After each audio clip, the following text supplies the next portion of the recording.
आज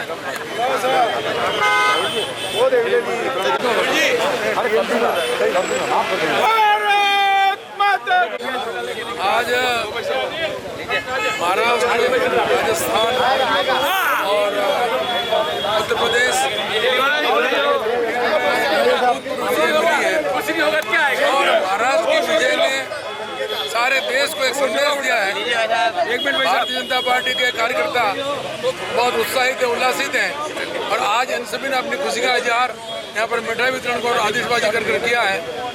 जिस प्रकार से राजस्थान के अंदर माननीय मुख्यमंत्री जी के नेतृत्व में और प्रदेश अध्यक्ष जी मदन लाल जी के नेतृत्व में ये जो 7 में से 5 सीटें जीती है और विशेष तौर से जिसका सलूमबर की जो सीट थी उसको बरकरार रखा है, मेरा मानना है कार्यकर्ताओं का अधिक कार्यकर्ताओं का परिश्रम और साथ ही सुशासन दिया हमारे भजन लाल जी ने और अनेक विकास के काम कराए।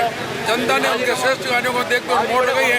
मैं इस अवसर पर सभी कार्यकर्ताओं बंधुओं का बहुत आभार और अभिनंदन करता हूँ जिन्होंने एकजुटता का परिचय देकर 7 में से जो 5 सीटें राजस्थान में जीती है, एक बहुत अच्छा संदेश दिया है।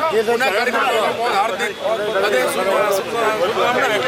और प्रदेश के प्रभारी हमारे राधा मोहन जी अग्रवाल ने भी जिस प्रकार से कार्यकर्ताओं के उत्साह का सृजन किया है, उन्होंने एक संदेश दिया है कि हम पूरी ताकत से काम करें। और आपने देखा होगा कि कांग्रेस से हमने 4 सीटें ले ली है और आज कांग्रेस की स्थिति सारे देश के अंदर जो हुई है सबके सामने विदित है।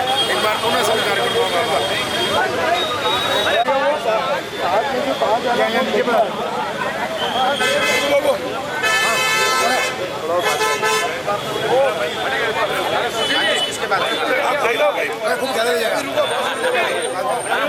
सलूमबर जीत को किस तरह से देखते हैं?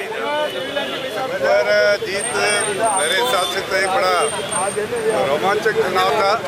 मेरे हिसाब से जिस प्रकार से क्रिकेट का वनडे मैच होता है उस प्रकार की कश्मकश पहले राउंड से लेकर 22वें राउंड तक चली और 22वें राउंड क्योंकि आखिरी ओवर था और उसमें भारतीय जनता पार्टी को जीतना था और भारतीय जनता पार्टी के कार्यकर्ताओं के परिश्रम से अंतिम ओवर में भारतीय जनता पार्टी ने छक्का लगाते हुए शानदार जीत हासिल जी।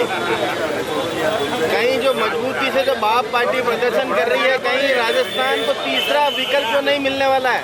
राजस्थान में तीसरे विकल्प जैसी कोई स्थिति नहीं है।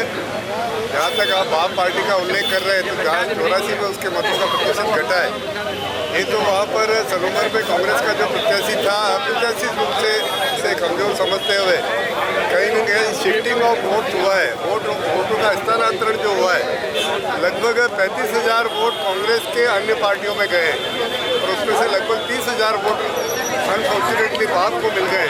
इसी कारण से मैं समझता हूँ ये शिफ्टिंग हुआ और ये अस्थायी है, ये स्थायी नहीं है। जिस प्रकार से शांता देवी जी वहाँ की विधायक बनी है और अमृत जी के अधूरे सपनों को पूरा करके कार्यक्रम का क्रियान्वयन करेगी, मैं समझता हूँ आगे आने वाले चुनाव में पंचायत के जो चुनाव आ रहे हैं उसमें भारतीय जनता पार्टी के कार्यकर्ता अपने घर को ठीक करके इस चुनाव को भरपूर मात्रा में जीत कर आएंगे, ऐसा मेरी अपनी मान्यता है। माननीय परमोल जी भाई साहब, आप बताइए, पूरे प्रदेश की कमान आपने बहुत दौड़ भाग की, सारे कार्यकर्ताओं को लगाई भी है, इस जीत को आप किस तरह मानते हैं सलूमबर विधानसभा की?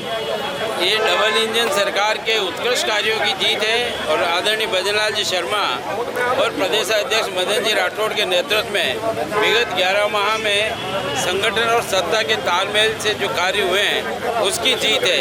और मैं तो विशेषकर सलूमबर के चुनाव में रहा, मैं कह सकता हूँ कि जनता ने अनेक दबाव और प्रभाव होने के बावजूद भी जिस तरह का भय का वातावरण बनाया, परंतु आम जन ने भारतीय जनता पार्टी को विजय बना करके एक तरफ स्वर्गीय अमृतलाल जी को भी श्रद्धांजलि दी, विकास कार्य को और प्रगति के कार्य को भी सहारा, उनके अधूरे सपने पूरे करने का अवसर दिया।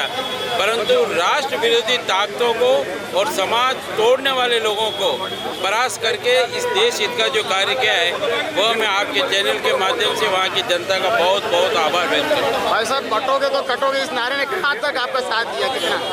ऐसा है कि देखो, एक बात है, इकट्ठे और संगठित रहते हैं तो ताकत रहती है। जब भी देश में या देश के किसी भी टुकड़े में जहाँ भी बिखराव आया, वहाँ आपने देखा विधर्मियों ने आक्रमण किए या हमले किए या विपद करने का काम किया या अंग्रेज जैसे लोगों ने डिवाइड एंड रूल का काम किया, तो अगर हम इकट्ठे रहेंगे, वी यूनाइट वी स्टैंड, हम इसीलिए कहते हैं कि अगर हम संगठित रहेंगे तो हम खड़े रहेंगे। और इसका प्रभाव तो आम जन को महसूस हुआ है, जहाँ जहाँ कमजोर पड़े वहाँ प्रहार हुए हैं, प्रताड़ना हुई है, समाज को नीचा देखना पड़ा है। पर अब जनता समझ चुकी है, उसका परिणाम जनता ने महाराष्ट्र में अच्छी तरह से दिखाई है।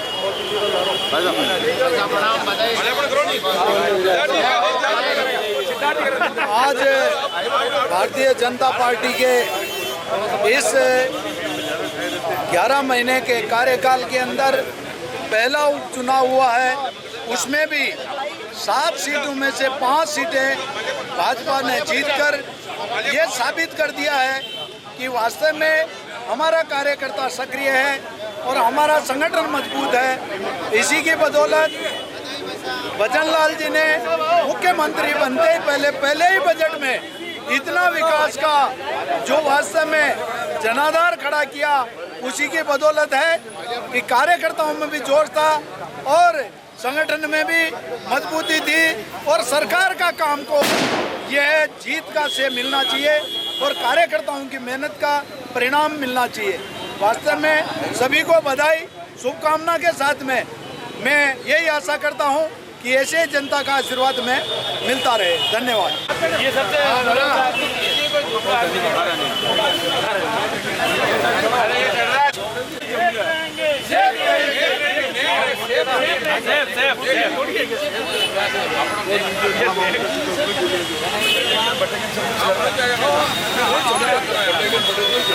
बैठेंगे तो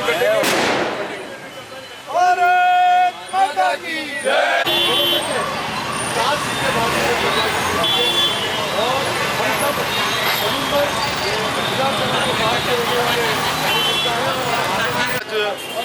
राजस्थान में हुए जितने भी उपचुनाव हैं उसमें ऐतिहासिक अपना प्रदर्शन किया है। कार्यकर्ताओं के बलबूते पर, हमारे प्रदेश कार्यकारिणी के बलबूते पर और आदरणीय सीएम भजनलाल जी के जो 11 महीने के जो कार्य थे, आज पूरा राजस्थान विकास की ओर अग्रसर हो गया है। और जो 5 विधानसभा के अंदर जो भी कार्यकर्ता जीत कर आए हैं उनको मैं बहुत बहुत बधाई और शुभकामना देता हूं। हम लोग सलूम्बर के पास ही विधानसभा उदयपुर शहर के रहने वाले लोग हैं। आदरणीय अध्यक्ष जी ने भी हम सब की ड्यूटी सलूम्बर में लगाई थी, वहाँ सभी कार्यकर्ताओं ने मेहनत की और पूरे गर्व के साथ मैं आपको कह सकता हूँ कि भारतीय जनता पार्टी के एक एक पसीने की बूंद की वजह से आज भारतीय जनता पार्टी वहाँ से विजय हुई है। मैं पूरे राष्ट्रीय कार्यकारिणी को और आदरणीय मोदी जी को बधाई देना चाहता हूँ कि महाराष्ट्र में एक ऐतिहासिक विजय आप लोगों के द्वारा हासिल हुई है। मैं आदरणीय योगी जी को भी बधाई देना चाहता हूं कि आपने 9 में से 7 सीटें जीतकर एक इतिहास रचा है। भारतीय जनता पार्टी का कार्यकर्ता हर एक बार जब कभी सोच लेता है कि हमें जीत पानी है तो उस लक्ष्य को हम भारतीय जनता पार्टी के कार्यकर्ता मिलकर प्राप्त करते हैं।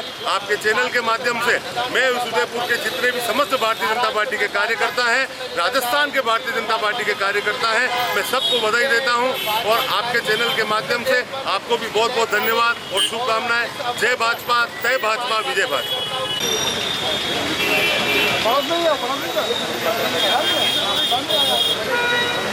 द कलर्स 18 उदयपुर न्यूज़ को सब्सक्राइब करें और हमेशा अपडेट